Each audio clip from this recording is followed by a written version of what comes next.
The stars around Kepler Station burned with the light of war. Admiral Taman stood on the bridge of his ship, watching enemy vessels fill the black space ahead. His hands gripped the metal rail as red warning lights flashed across the control room. "How many ships do they have?" he asked his crew. "Too many, sir," came the reply. "The Vorthak brought everything they had." Taman was from the Altarian people.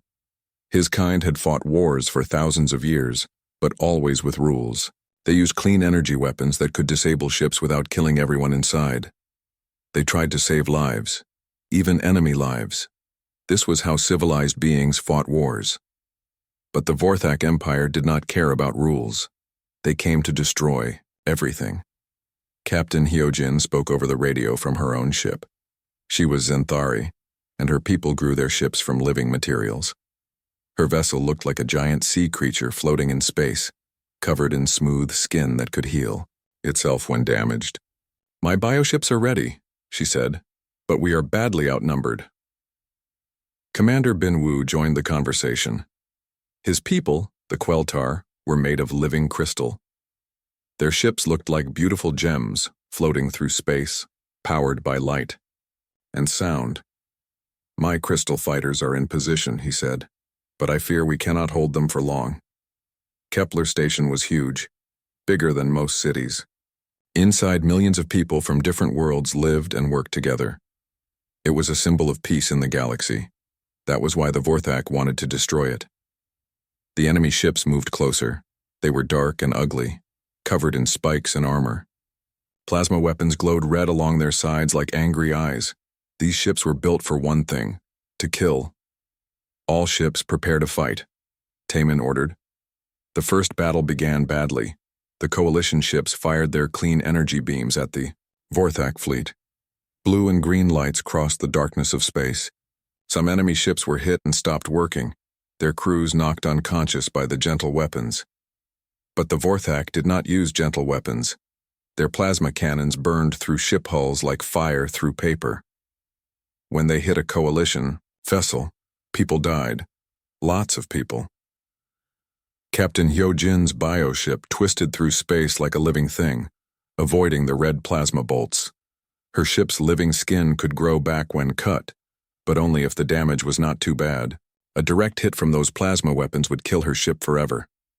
Commander Binwu's crystal fighters moved in perfect formations, their gem-like bodies catching starlight as they danced between enemy fire. But there were too many Vorthak ships. For every enemy vessel they stopped, 2 more took its place.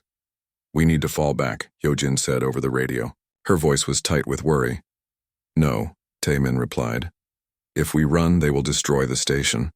All those people will die." More enemy ships poured in from hyperspace. The Vorthak had brought their entire war fleet. Huge dreadnoughts the size of small moons moved forward, their weapons charging with deadly light. On Kepler Station, the evacuation had begun. Families ran through the corridors carrying their children. Old people moved as fast as they could. The station's defense shields flickered and sparked as enemy fire hammered them again and again. "Shield power at 50%, reported the station commander. "We cannot hold much longer." The coalition fleet was breaking apart. Ships fell back, their hulls damaged and their crews hurt. The beautiful formations they had trained for years to perfect were falling into chaos. Then something appeared on the long-range sensors. "New contact," called the sensor operator. "One ship. Approaching. Fast." Taman looked at the screen.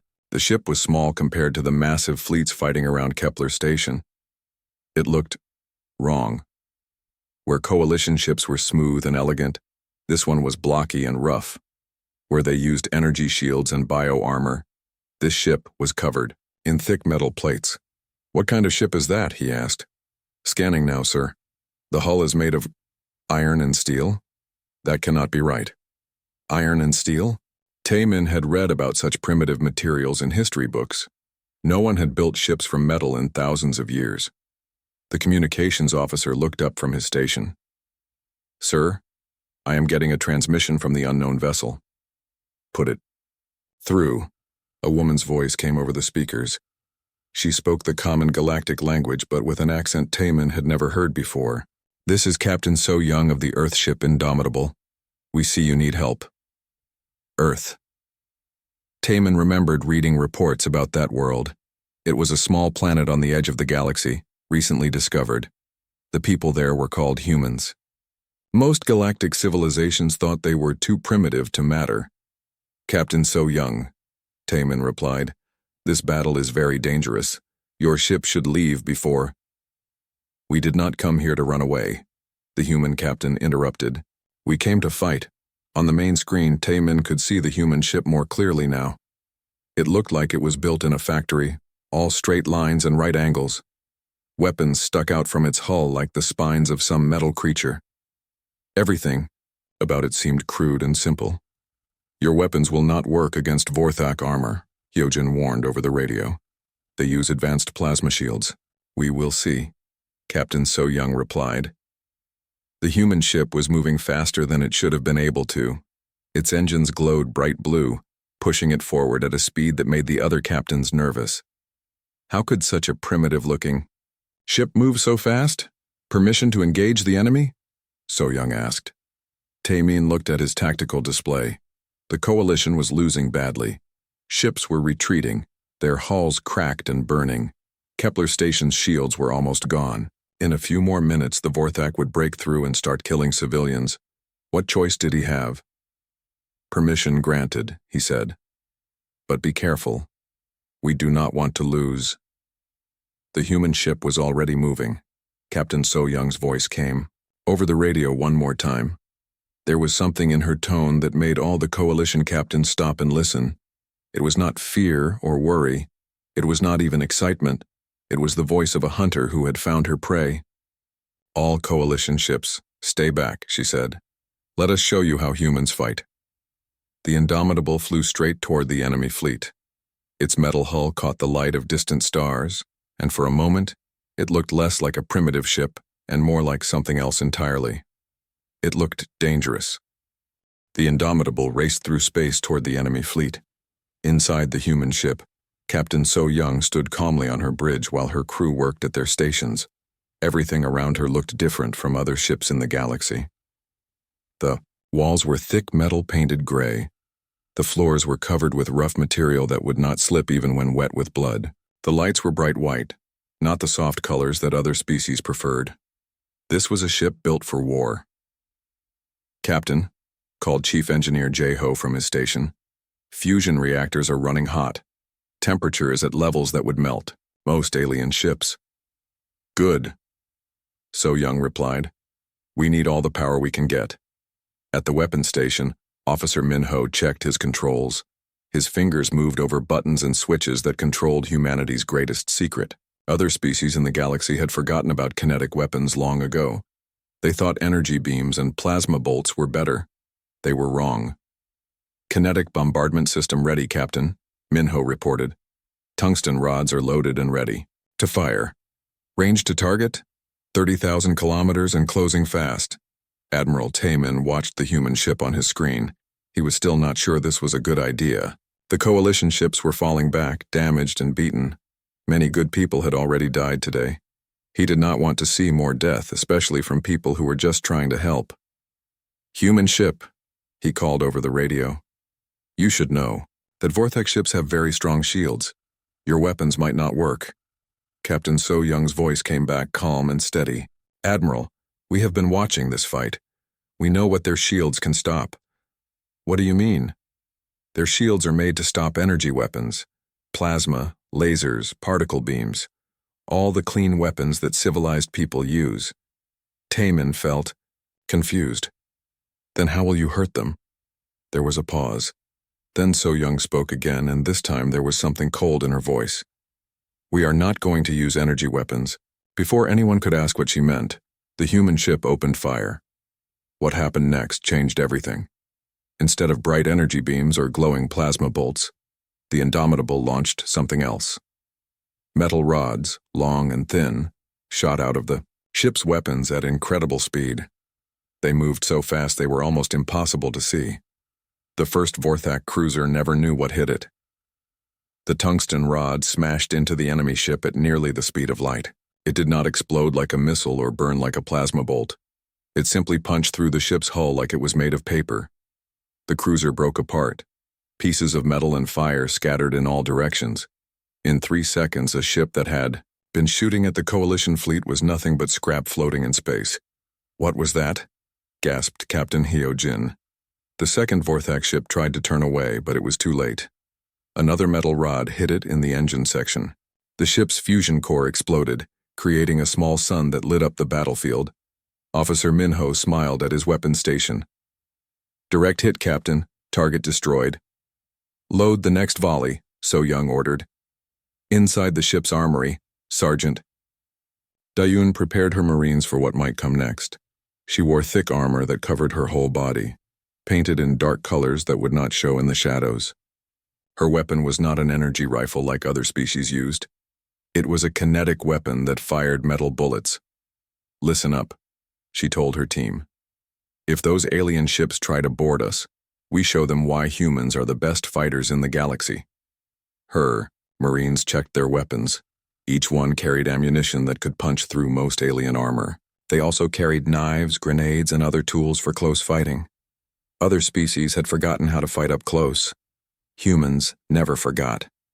"Sergeant," called one of her men, "why do we still use bullets when everyone else uses energy weapons?" Da-un smiled. "Because bullets work. They are simple, cheap, and they never run out of power. Energy weapons can be jammed or stopped by shields. A bullet does not care about any of that." Back on the bridge, the Indomitable continued its attack. The Vorthak fleet was starting to panic. Their plasma weapons fired back, but the human ship's armor was too thick. The energy bolts that could burn through Coalition ships barely scratched the Indomitable's metal hull. "How is their armor so strong?" asked Commander Binwoo over the radio. Chief Engineer Jae-ho heard the question and answered. "It is not fancy, but it works. Steel and titanium, layer after layer. We do not try to stop the energy. We just absorb, add and spread it out." Another Vorthak ship exploded as a tungsten rod tore through its center. The enemy admiral was screaming orders at his fleet, but his ships were too confused to fight properly. They had trained to fight energy weapons, not solid metal rods moving at impossible speeds. "This is not possible," the Vorthak admiral sent, over an open channel. "No species uses kinetic weapons anymore. They are primitive," Captain So Young replied, her voice carrying across all radio frequencies so everyone could hear. "Primitive? We call them effective." The human ship turned toward another group of enemy vessels. Its engines glowed brighter as it accelerated. On Earth, human ships were built to be fast and tough. Speed meant staying alive. Armor meant protecting the crew. "Weapons Officer Minho," So Young called. "Show them our full spread." "Yes, Captain." This time the Indomitable fired not one rod but 20. They spread out like a metal rain, each one aimed at a different enemy ship. The Vorthak fleet tried to dodge, but kinetic weapons moved too fast. Ships exploded all across the battlefield. The enemy formation broke apart as captains tried to get away from the human ship. Some of them crashed into each other in their panic. Admiral Taemin watched in shock. His beautiful advanced fleet had been losing to the Vorthak for hours. The human ship had destroyed more enemies in 5 minutes than the Coalition had managed all day. "How?" he whispered. Dr. Yunji, the human ship's medical officer, spoke over the radio to answer. "We learned to fight on a world that tried to kill us every day. Earth has storms that can level cities, animals that hunt in packs, and diseases that can kill millions." She paused, then continued. "We did not develop energy weapons because we were too busy perfecting everything else. Our ships are strong because weak ships die. Our weapons are simple because complex weapons break when you need them most." The last part of her message made everyone on the Coalition ships think. "We are not more advanced than you. We are just more dangerous." As if to prove her point, the Indomitable fired again. Another Vorthak ship vanished in a ball of fire. Captain So Young's voice came over the radio one more time. "Coalition ships, this is how humans fight wars.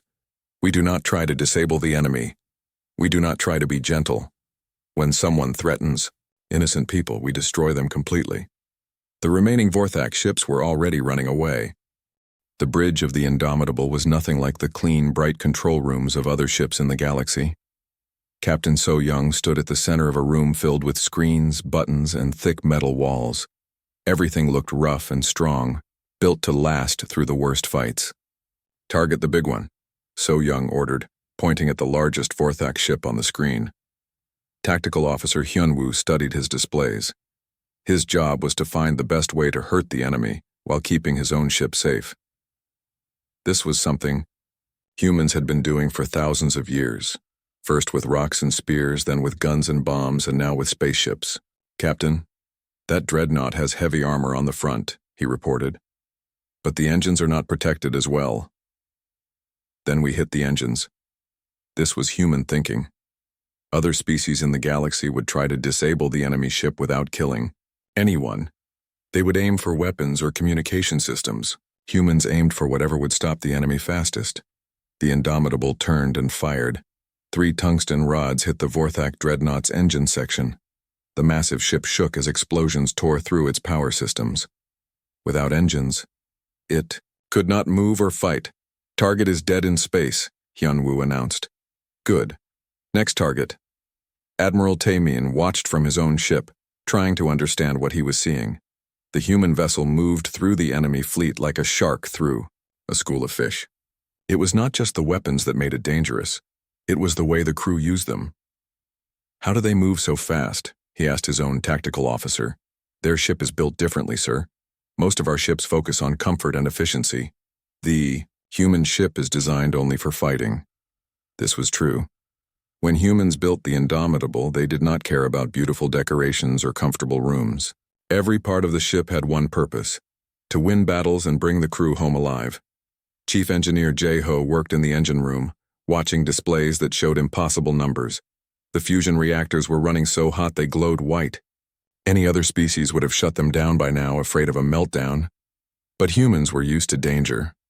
On Earth, they lived next to volcanoes, in frozen wastelands, and in deserts that could kill a person in hours. A hot engine was just another day at work. "Engineering to bridge," he called over the radio. "Reactors are stable at 110% power. We can push them higher if needed." "How much higher?" So Young asked. "Maybe 130%, but then we risk explosion." So Young smiled. Other captains would never take such a risk, but humans had learned that sometimes you had to risk everything to save what mattered most. "Keep them at 110% for now, but be ready to push harder if I give the word." The Indomitable spun around a piece of space debris and fired again. Another Vorthak ship broke apart. Its hull split open like a broken egg. The enemy was starting to panic now. Their neat formations were falling apart as ships tried to get away from the human vessel. Then something happened that shocked everyone. A group of Vorthak boarding pods shot out from one of their ships. These were small craft designed to attach to enemy vessels and allow soldiers to fight inside. Most species feared boarding actions because they were so dangerous and messy. Humans had been boarding enemy ships since they first sailed the oceans of Earth. "Boarding pods incoming," reported the weapons officer. Lieutenant Colonel Ji-ho was ready. She commanded the human Marines, soldiers trained to fight in the cramped corridors of spaceships. Her armor was thick and painted black with cameras and sensors that let her see in the dark. "All teams prepare for boarding action," she ordered over the ship's communication system. Her Marines moved through the Indomitable like they had done this 1,000 times before. Each one carried a rifle that fired metal bullets plus knives, grenades, and other tools for close combat. Their armor could stop most alien weapons, and their training was harder than anything other species could imagine. The first boarding pod attached to the ship's hull with a loud clang. Cutting tools began to burn through the metal, trying to make a hole big enough for enemy soldiers to enter. "Contact in Cargo Bay 3, reported a Marine. "On our way," Ji-ho replied. What happened next would be talked about in military schools across the galaxy for years to come. The Vorthak soldiers cut through the hull and jumped into the cargo bay. They were big, strong creatures with thick skin and powerful weapons. They had conquered dozens of worlds and defeated every enemy they faced. They had never fought humans before. The first alien through the hole was hit by 3 bullets before he could raise his weapon. The second one managed to fire his plasma, rifle once before a human marine tackled him and drove a knife into his chest. The fight was over in 30 seconds. Cargo bay secure, Jiho reported. Enemy soldiers eliminated. More boarding pods attached to the ship.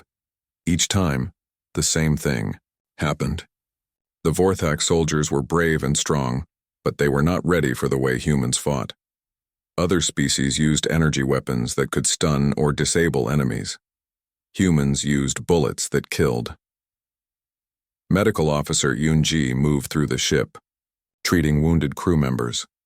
Her equipment looked simple compared to the advanced medical devices used by other species, but it worked just as well. Human medicine had been developed to treat injuries from wars, accidents, and the dangerous. Wildlife of Earth, how are our casualties? Captain So-young asked over the radio. Light wounds only, Yunji replied. These alien soldiers are not used to fighting people who fight back this hard. Outside the ship, the battle continued. The Indomitable had destroyed or disabled half the Vorthak fleet, and the rest were trying to retreat. But Captain So-young was not finished yet. Hyun-woo, plot a course to intercept their command ship, she ordered. Yes, Captain, but it is heavily defended. Then we go through the defenses. This was another difference between humans and other species. Most alien commanders would be satisfied with winning the battle. Humans wanted to make sure the enemy could never threaten innocent people again. The Indomitable accelerated toward the enemy command ship. Plasma bolts and energy beams hit its hull, but the thick armor absorbed the damage. The human ship fired back with its kinetic weapons, and enemy vessels exploded like fireworks. Target in range, reported the weapons. Officer, fire everything we have. A dozen tungsten rods shot out from the Indomitable at nearly the speed of light. They hit the Vorthak command ship from different angles, punching through armor that was supposed to be impenetrable. The enemy admiral's voice came over the radio, filled with fear and confusion. What are you? How do you fight like this? Captain, So-young replied calmly. We are humans, and this is how we protect our friends. The command ship exploded in a ball of fire that could be seen from Kepler Station. Admiral Tae-min stared at his screens in amazement. In less than an hour, one human ship had defeated an entire enemy fleet. Ships that had seemed unstoppable were now nothing but scrap metal floating in space. Captain So-young, he called over the radio. That was incredible. Just doing our job, Admiral, she replied. Is everyone safe? Tae-min looked at his damage reports.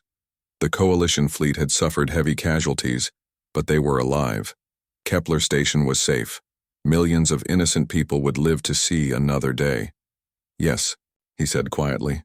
Thanks to you, everyone is safe. But as he watched the human ship turn toward the next group of enemy vessels, Admiral Tae-min realized something that would change the galaxy forever. Humans did not just have better weapons or stronger ships. They had a completely different way of thinking about war. Where other species saw conflict as something to avoid or minimize, humans saw it as something to win completely and permanently. The galaxy was about to learn what that meant. The Vorthak fleet was running away now.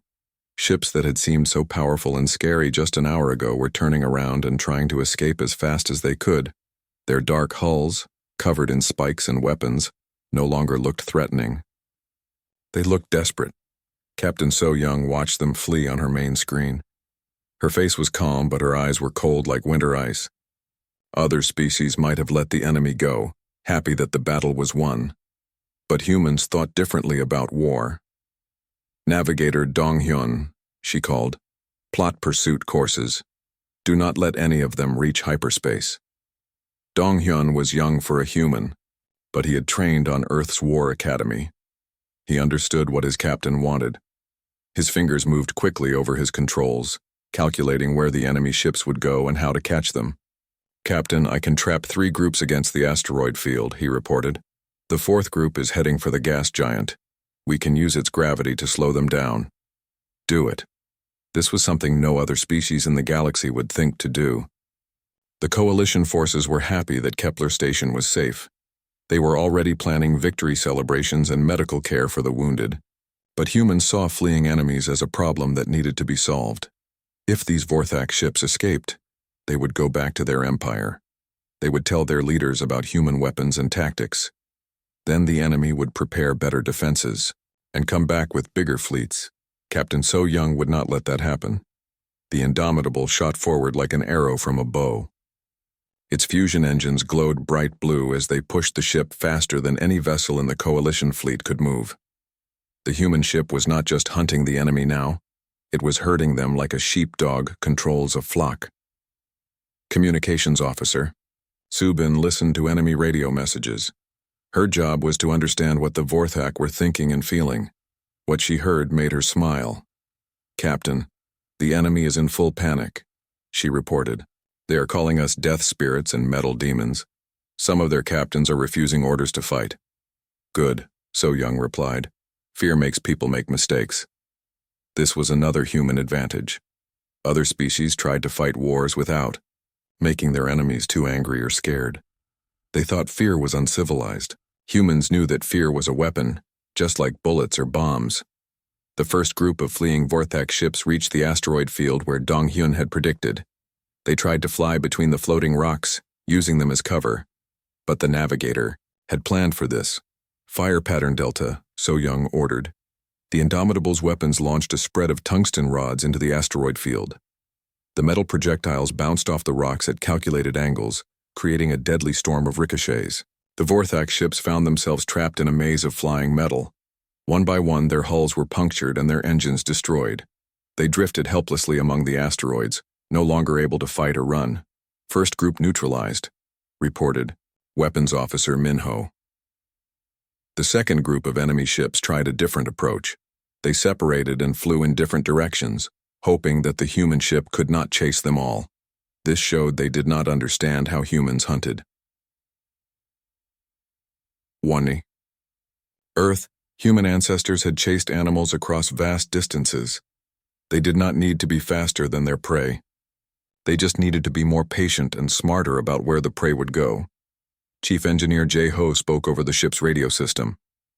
"Captain, I can give you emergency power for 30 minutes. Reactors at 140% output." "Do it," So Young replied, without hesitation. Other species would never risk such dangerous power levels. If something went wrong, the ship could explode and kill everyone inside. But humans had learned that sometimes the biggest risk was not taking any risks at all.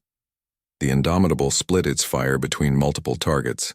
Its advanced targeting systems, designed by human military engineers, could track dozens of ships at once.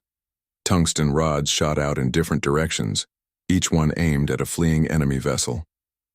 The second group of Vorthak ships lasted less than 5 minutes. The third group had almost reached the gas giant when the human ship caught up with them. The enemy admiral tried one last desperate trick. He ordered his ships to hide in the planet's thick atmosphere, hoping the gas clouds would protect them. He did not know that humans had been fighting in bad weather for millions of years. "Switch to thermal targeting," So Young ordered.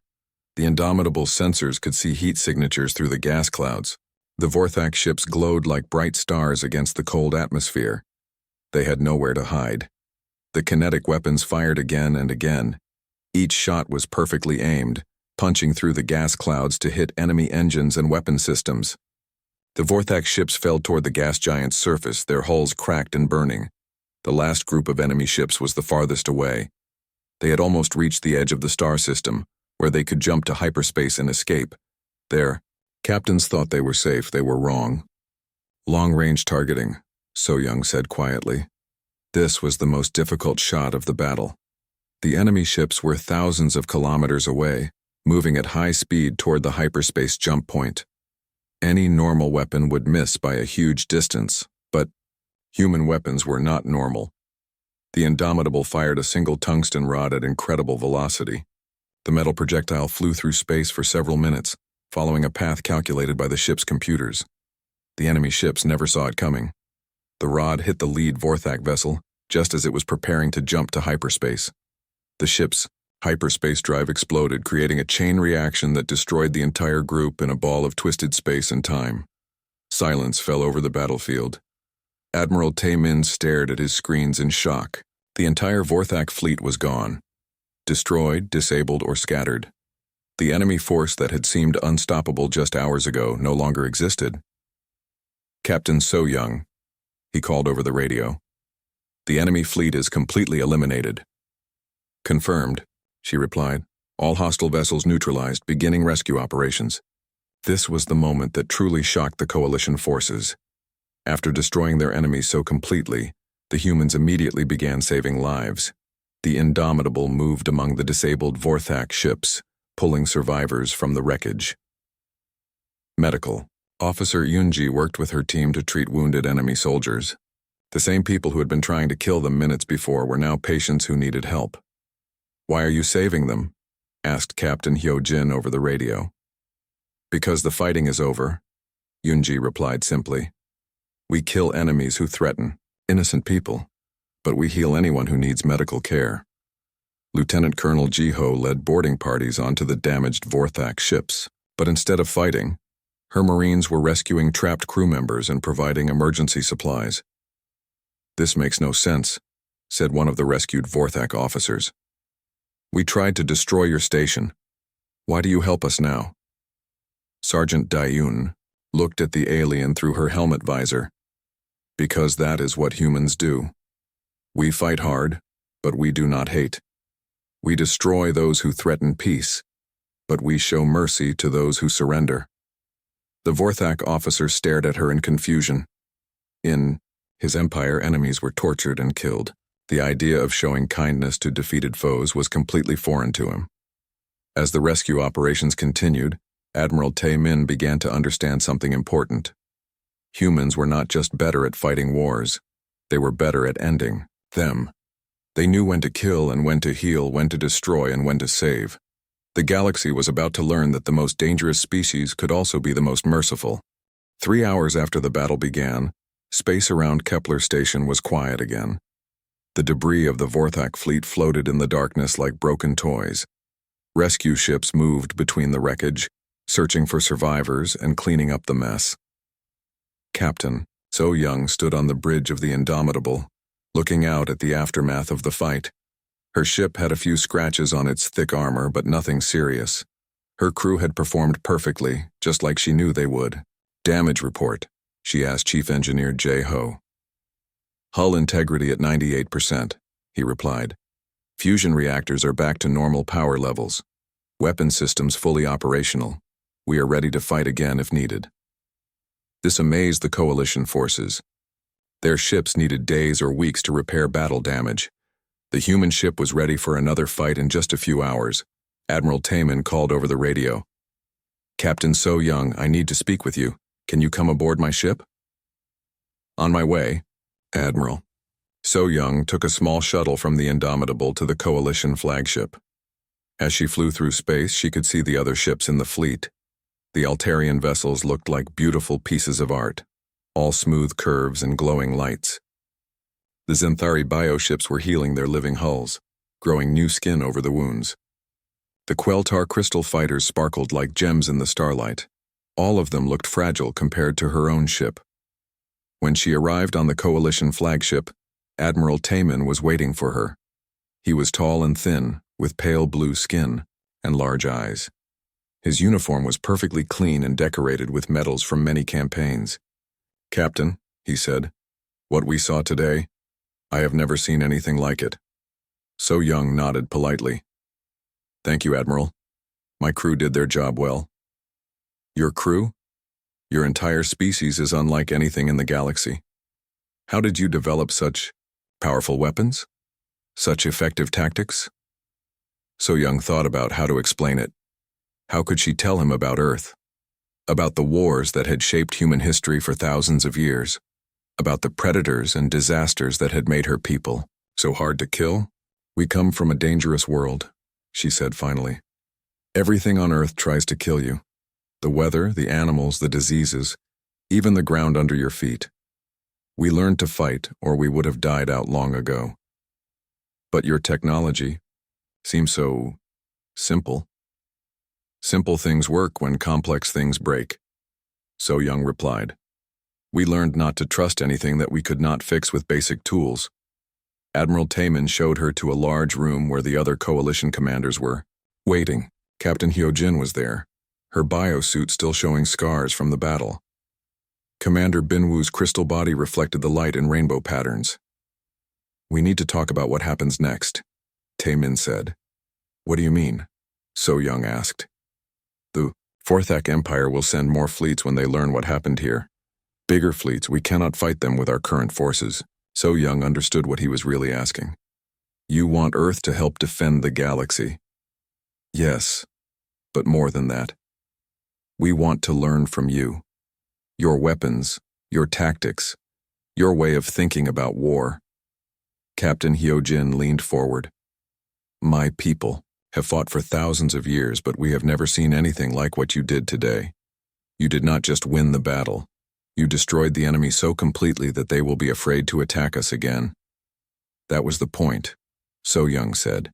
"Fear prevents more wars than peace treaties." This was a difficult concept for the Coalition to understand. Their civilizations had spent centuries trying to make war more civilized, more humane. They had rules about what weapons to use and how to treat prisoners. They tried to minimize casualties on both sides. Humans had learned that the best way to minimize casualties was to make wars so terrible that no one wanted to start them. Commander Binwoo's crystal voice rang like music. "Our weapons are designed to disable enemy ships without killing the crew. We thought this was more civilized." "And how many wars has that prevented?" So Young asked. The Coalition commanders looked at each other uncomfortably.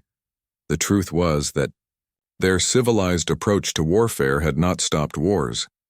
It had just made them longer and more frequent.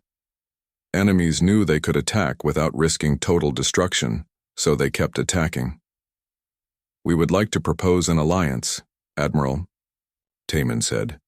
"The Coalition Defense Treaty with Earth. We will share our technology and resources. In return, Earth will help defend our worlds against threats like the Vorthak." So Young smiled. "I will have to discuss this with my government, but I think they will be interested." What she did not tell them was that Earth had been planning for this moment since first contact with the galaxy. Human leaders had studied the various alien civilizations and seen their weaknesses. They were too civilized, too soft, too unwilling to do what was necessary to survive. The galaxy needed protectors, and humans were very good at protecting things they cared about.